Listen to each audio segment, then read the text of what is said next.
So I had a meeting today, and can we just talk about proximity for a second? If God has called you to something, you always hear people say, if God puts something in your life, if God has a goal for you, if God has a dream for you or a plan for you, He provides for it, right? You hear that. And it's like, yep, God will provide, God will provide. But how do we practically see that? How do we practically receive the provision of what He is calling you to do? I find that the more frustrated you get where you currently are, the more your self that's already here, that already has the thing, that already believes she has received, the closer you are to her.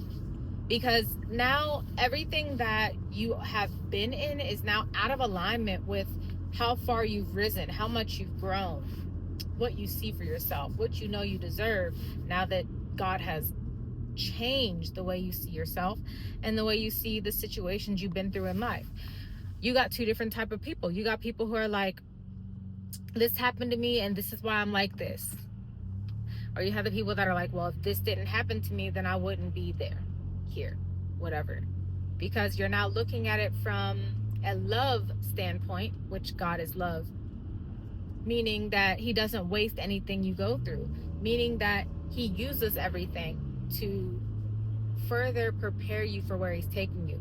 So what does it look like when God uses proximity in our lives? You know you're close to a thing when God begins to put you around people who are experiencing it or who are about to experience it, who are also at that breakthrough point like you are.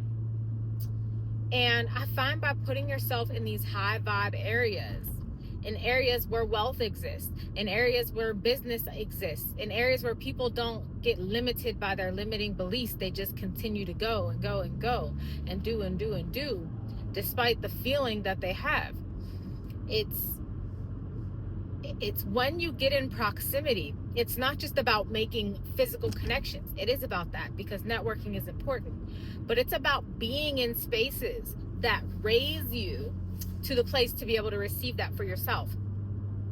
And I believe that divinely, when God leads you to go and check out a consultant, God leads you to go ahead and go to that networking event, go ahead and go to that person's house, and you see where they're at. It's not about material things. It's about the mindset. It's about being in the space, in your body, in your mind, in your spirit, to dwell in a place of success, to dwell in a place of obtaining what it is that you see yourself at. Because if God gave you what you're asking for, if God showed you what He has for your future in the place you're in now, it would overwhelm you. Why? Because one, your nervous system has been in fight or flight, in survival mode for so long that when things are going too well, when you are too at peace, when things are working out too well for too long, you panic, because that's not your norm. What you're used to is things falling apart or things going wrong. That's what you're used to. And so God has to get you to a place where you regulate to, I am a new creation. This is who I am now. I live in abundance. Money flows to me. God provides for me continually. You have to get to a place where that's your norm. And then that's what you begin to see for yourself. That's what you begin to regulate to. And once you're regulated to where you're going, you can easily receive it.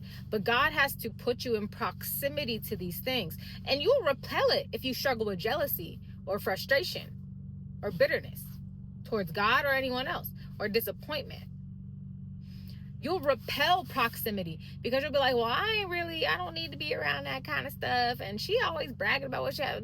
And people who are secure in themselves and know what they have, who are confident in their gifts, they aren't bragging. Don't get me wrong, there's definitely people that are prideful, but we are so immersed in insecure culture that people being confident and secure in themselves and sure of themselves sounds like bragging and arrogance. And so you have to put yourself in proximity to hear conversations, to see what wealth looks like, how wealth moves, to see how a generous person is because they live in abundance. because these are biblical principles. People in the Bible were wealthy. Solomon, David was a king, for God's sake. Jacob, Joseph, Abraham, they had things, livestock. And now back then, livestock, that's what that thing was, right? That's where the money was at. Joseph was Prince of Egypt, risen to position from a place lower than where he was going. And so God uses proximity to regulate you, to get you accustomed to the place he is taking you. So when you get around stuff, don't act like it's brand new to you.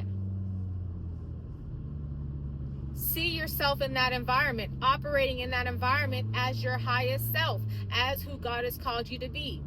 See yourself being gentle and kind. See yourself being generous. See yourself functioning in abundance. See it for yourself, and to do that, you have to get in proximity of the places you will be when you make it to where you see yourself going. That's my insight for the day. Go places where future you would go. Talk to people who future you would talk to. Ain't no feeling, I don't have this or that. No, go and do it.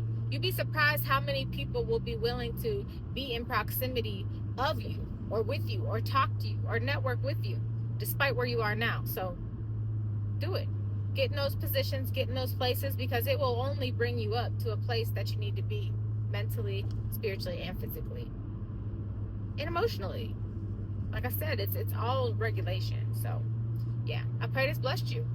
For those of you going places who know God has more for you, who've been frustrated, get in proximity and allow God to show you, this is where I'm taking you. Okay?